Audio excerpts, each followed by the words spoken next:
Hi, and welcome to Mission Success Women in Multifamily, MHN's monthly podcast series dedicated to the women shaping the future of the industry. I'm your host, Executive Editor Laura Valean. For many women, building a successful career while raising a family often requires reinvention and a willingness to take bold risks. That's exactly what my guest did. Kerry Fedigan was running her own speech pathology practice when she made the decision to pivot into real estate. Today, she's Director of Sales at Sun Homes, leading efforts at One Kingsland in Sleepy Hollow, New York, a townhouse condominium neighborhood within a larger master planned community. What drove that shift? How did she build confidence in a completely new field and succeed in a competitive, often male-dominated industry? Let's find out together. Hi, Kerry. Thank you so much for joining me. Laura, it is a real pleasure to be here today. Thank you. First of all, for people who don't know who you are, just tell me a bit about your background, your educational background. What did you do before joining the real estate industry? Sure. I have not always had a path that was straightforward, and quite a bit of where I landed at started the hard way. So I went away to college right after high school. Of course, like every 18-year-old, I thought I was ready for the freedom college offered, but I really wasn't. I made some mistakes, in fact, some pretty big ones, and eventually my parents had no choice but to step in and bring me back home. At the time, it was a devastating setback. I felt like a huge failure. But in fact, it actually was an important turning point for me as a young adult. My parents forced me to regroup. They wouldn't let me sit home and wallow in my mistakes. I started taking classes at a local college. I worked as a waitress on weekends, and eventually earned back my parents' trust and a little bit of my self-esteem.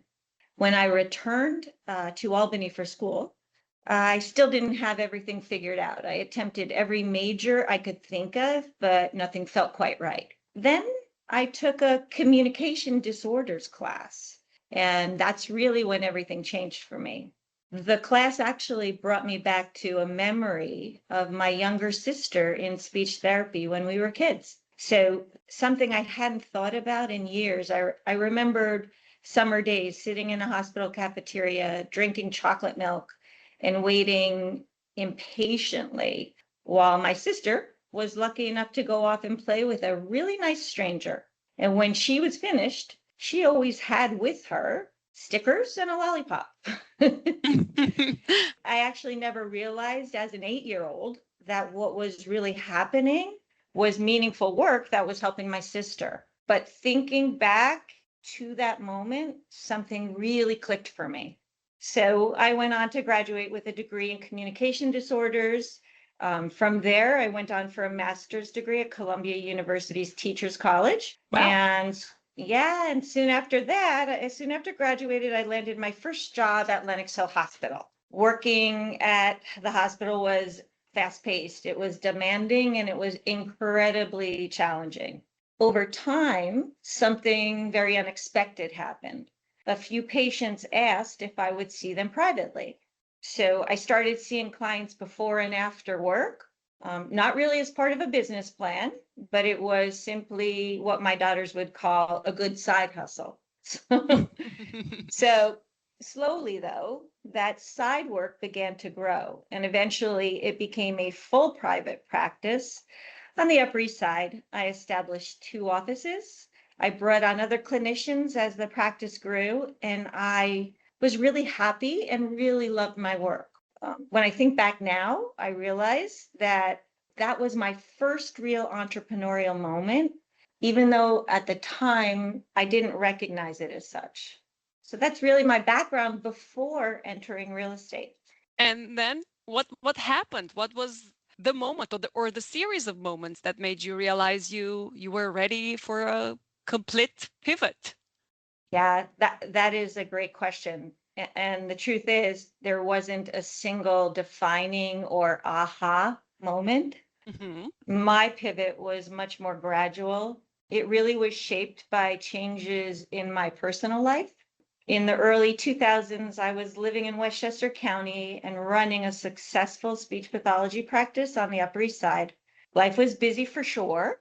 Mornings started out early. My two daughters were up and out, off to school, and then I headed into the city to see my clients. I mean, in essence, we were living a kind of structured chaos that I think so many parents know well. On the surface, everything was working, and then something changed at home. So my normally outgoing, very happy younger daughter, who was 7 at the time, began struggling with school drop-offs. What started as a bit of hesitation quickly turned into daily meltdowns. Her sleep became disrupted and her anxiety intensified. One night, several weeks after this started, she broke down completely. I'm sorry, I get emotional when I So talk about sorry to this. hear that. Yeah, that's a very No, so personal story. she was sobbing in my arms and painfully sharing that she was seeing figures in her room at night. She described them as little people who would watch her. She felt compelled to write words in her head over and over for hours until they were perfect, explaining that if she did not make them perfect, something terrible would happen to someone in her family. Oh my God. It's a memory. It's an evening I will never forget. As a parent, it was really devastating. It was confusing, and it was heartbreaking, honestly. As a clinician, it was really humbling. I spent hours every day helping other children when my own daughter was struggling so much. My husband and I sought help right away. We actually learned that she was experiencing post-traumatic stress related to a fire in our home the previous winter. So her Oh, anxiety had evolved into obsessive compulsive behaviors, or OCD. You know, our new focus became clear. She needed support, she needed consistency, and she needed us to be fully present. of course. So that's when I made the difficult decision to step away from my practice and be home for her. I would pick her up from school each day at lunchtime to help ease her separation anxiety. For several months, that was the bargaining chip that allowed her to be comfortable walking into her classroom each morning. And I just decided I needed to be there every day to make sure she received the therapy she needed. We worked together through her active OCD symptoms so that she could start to heal. So she became 100, maybe 110% of my focus. But in the quiet hours at home, while she was at school, I actually found myself very restless and searching for things to do. After all, I had always been a working mom, and there were only so many household chores that could keep me occupied. Of course. So one day, after sharing those feelings with my husband, he actually suggested I help him with a project he was working on. At the time, he was a realtor with Douglas Elliman in New York City. So I started to help him out. He was working on a completely unique development, an ocean liner that offered private residences that would travel the world with an itinerary built around major global events. Okay.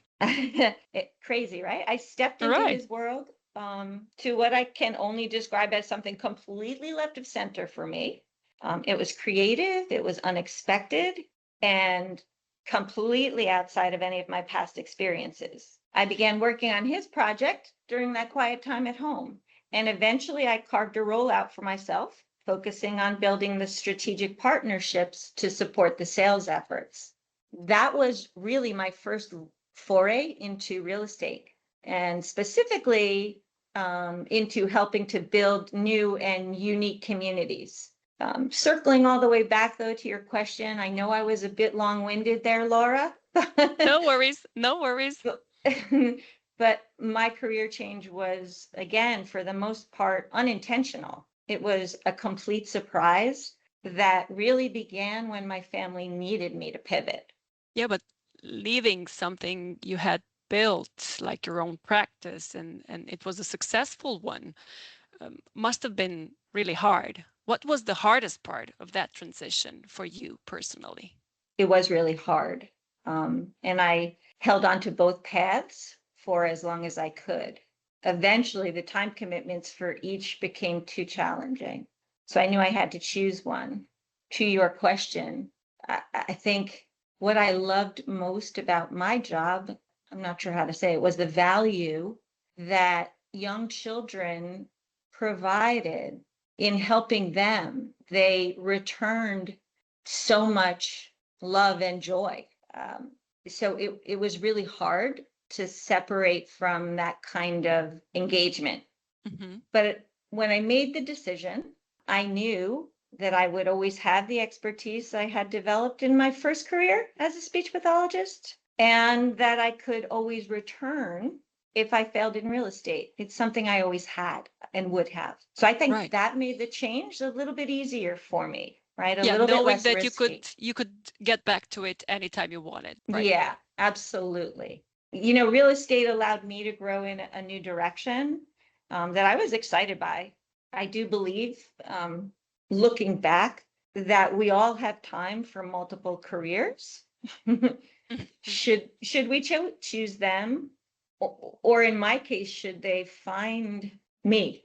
And when you entered real estate, did you feel like you were starting from scratch? You mentioned earlier you had zero previous experience, or did you quickly realize you had some transferable strengths from your previous role? Yeah, I mean, at first, I absolutely felt like I was starting from scratch. Speech pathology and real estate felt worlds apart. But over time, I realized I wasn't fully starting over. There were some transferable skills. I think the most significant of those skills would be kind of a prerequisite of earning trust. So in speech pathology, parents needed to feel confident that I could help and support their child's development. Mm-hmm. In real estate, clients need to trust me with one of the biggest purchases of their lives, often before they can fully see it or experience it in new construction. So what, on the outside is completely different industries. There was a core skill that I found was one of the most meaningful that I needed to have to be successful in either, really. And before you gain your client's trust, you need to be confident in your own skills and your own potential. And that's something that many people struggle with, especially when they enter a new field. What helped you build that confidence? Yeah, I mean, I have always been blessed. I think my confidence was established in my childhood. I had extremely supportive parents. My dad used to ask me and my sisters, a simple question on a regular basis. It was very lighthearted. He simply would say, "Who's better than you?" And it was not intended to be in an arrogant way, right? So, but it was more, I think, growing up, the idea that you can achieve just as much as anyone else, or you've got this, right? It was that kind Yes, of equivalent. trust yourself, be confident. Mm-hmm. Exactly. My grandfather, he reinforced that concept a little bit differently, but he was someone I would turn to when I had anxieties about school or work or life. And he always simply replied, "Kerry, if you work hard enough, you can achieve anything you set your mind to." Those are two powerful concepts that certainly while I was growing up and hearing these phrases from my dad, from my grandfather, I didn't understand the innate value that they had. Mm-hmm. I think though I was able to develop in some ways something deeper than confidence. Or maybe it's just a kind of confidence. I'm not sure. But what I do think for myself is that I can walk into new spaces, new places, new situations. I can learn, I can figure things out. So the confidence is not that I know everything, but the confidence is that I can trust that I'm capable. And that's huge, right? That's Right, right, huge. indeed, indeed. And that confidence must help you a lot in this industry, in real estate, especially in development and sales. This is a very male dominated field still. Were there any moments throughout your career when you felt that dynamic? How did you navigate it? Did you feel like you had to prove yourself more than others? Yeah, I mean, I love that question. And in my initial career of speech pathology, it was female dominated. And Yeah, and then you even, completely switched. Yeah. but even within the role of resale real estate, it is, as I see it, female dominated. But new development, new construction, you're right. That is a completely different animal, so to speak. So, Mhm. yes, I've definitely had moments where I have felt that male dominated dynamic. One that stands out for me was an initial interview I had with developers and a small group of their investors. As I sat down at the table, I remember feeling intimidated, absolutely, and understanding the dynamic in the room around me, being the only female at the table. Really, what I did to stay grounded was I reminded myself why I was there. I knew my product. I understood the target demographics. I brought expertise that no one else in that room had. They were relying on me for insight into areas outside of their scope. And my perspective was critical to their success. So I approached that situation the same way I actually approach working with buyers today, which is pretty simple. Lead with knowledge and focus on adding value. And what I learned in that situation and what I see every day with buyers is that if you can do that, credibility will build fairly quickly, whether you are male or female. Right. When I sometimes think in terms of development, when I think about successful development teams I've worked with, the strongest teams are the teams that are built on mutual respect. The most successful developers trust the team members. They trust them to execute within their areas of expertise. That trust is what ultimately drives results and success. That has not been the situation with every developer I've worked with. Developers vary in personality, but certainly the most successful developers are those that trust their team. Right. Until now, you told me a lot about your family, but also about your career, and you've definitely built a high-performing career while raising a family and while dealing with all those personal problems. What did that actually look like day to day, and what trade-offs did you have to make to be successful today? Yeah, there is no perfect balance. I think many women and really many working parents are constantly wrestling with this.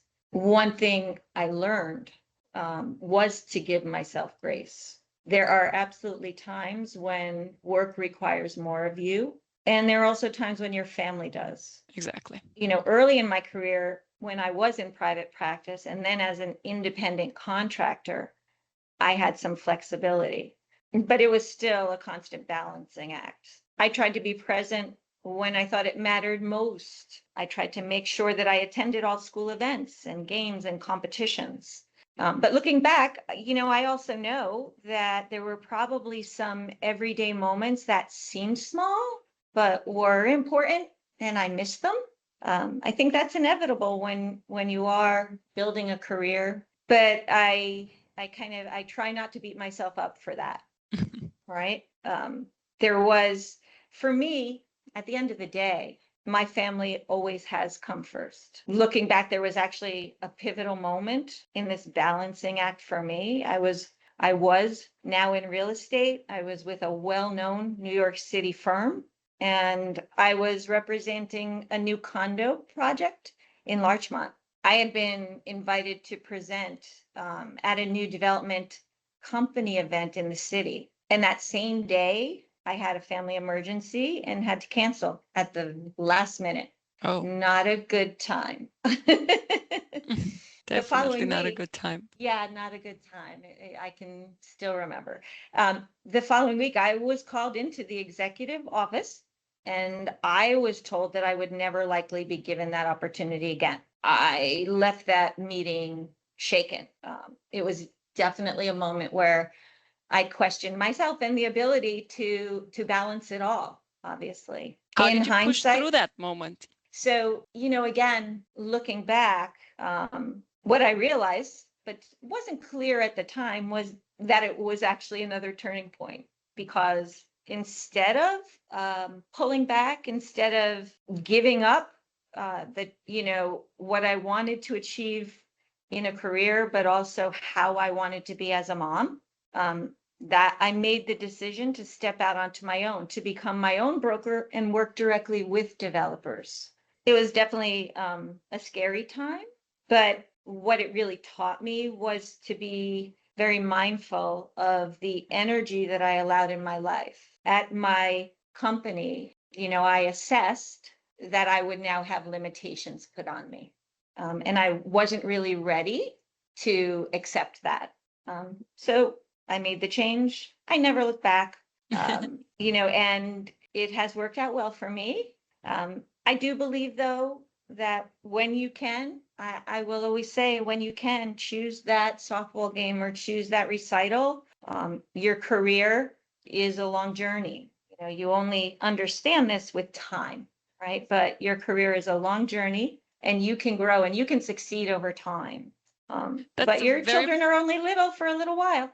Right, right. That's a very powerful message to everyone in real estate, in multifamily, in real estate in general, listening to this, who will be listening to this episode, because yeah, everyone's busy. Everyone's just busy with the daily grind, and just maybe neglecting some of those special events at home. And it's not because they don't want to be there, but it's just that there's always something urgent, something very important at work, right? It is the way of the world these days. Right, right. You're Um, absolutely correct. There is always more to do.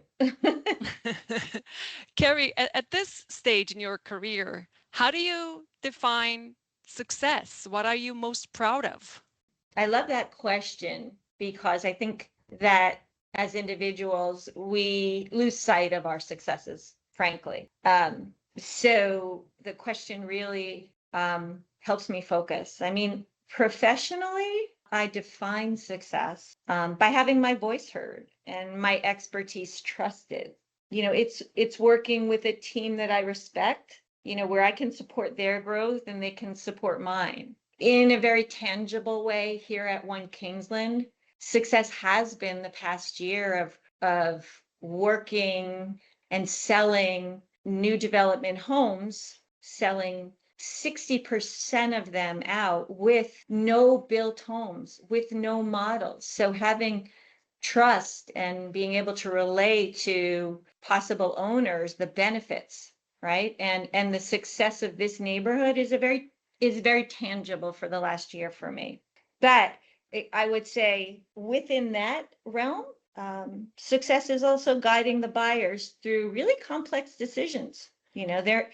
And not only the first step of their complex decision, which is, let's sign the contract on us building you a brand new home, but it's also making their build process, which can take any time from a year to 2 years, Hmm. minimally stressful for them. You can never relieve them of all stress of new construction, but to be able to help them and allow them to have as least amount of stress as possible, I consider that success. Personally, it's an easy one. Like, if I switch over to my personal success, it's simple. It's just being present for my family and being someone they can count on. As simple as that. Yeah. Yeah, it's as simple as that. And the most of all, the epitome of success for me is watching my daughters grow into independent women. It's seeing their strong values, their work ethic, helping day to day, I hope, to build their confidence, one day at a time. Because for me, that is the greatest success of all, right? Everything has a Right. place. That's number one for me. And I know you're also, I mean, you told me you're working with a lot of different teams, and you're leading sales at this development, One Kingsland. Um, how has your approach shifted from individual performance to supporting others and mentoring them and helping them be successful? Yeah, it's interesting to find myself in that moment now of potentially being a mentor, no doubt about it. I was fortunate to have a couple of very strong female mentors. However, those mentors, they came up in a much tougher time in new development when they truly had to fight for a seat at the table. I think their experience shaped how they managed. I learned a tremendous amount from them, but it was often delivered in a very direct or dare I say, harsh way. It is interesting though now because I can recognize, I can empathize that kind of fear, the kind of fear that comes when you have been working so hard to earn a place. It can definitely make it difficult for you to fully empower others. It's something I think as women, we all need to be aware of as we move through our moments. I actually work really hard to approach mentoring in a very different way. With my team at One Kingsland, I simply try to lead by example. I want the younger professionals to see consistency, professionalism, how I handle clients in complex situations in real time. As I present to new prospects, the doors are open, right? Mhm. It is giving them the opportunity to listen and draw whatever they can from it. I try to be a resource for them. It's my hope that my team members feel comfortable asking me really anything without fear of judgment. That's a good way to be a mentor and earn their trust. Yeah, I mean, hopefully someday when they look back, they'll say they learned a bit from me, and I won't have, broken their spirit. Hopefully, it's um, a positive memory at some point for them. I'm sure it is. Kerry, for someone considering a similar career pivot that similar to what you made, especially into real estate, what's something you wish you had known when you made that leap? I think there's quite a bit I'm glad I didn't know when I made the leap. It's best you just uh, jump into it and just do it without thinking and too much about it, right?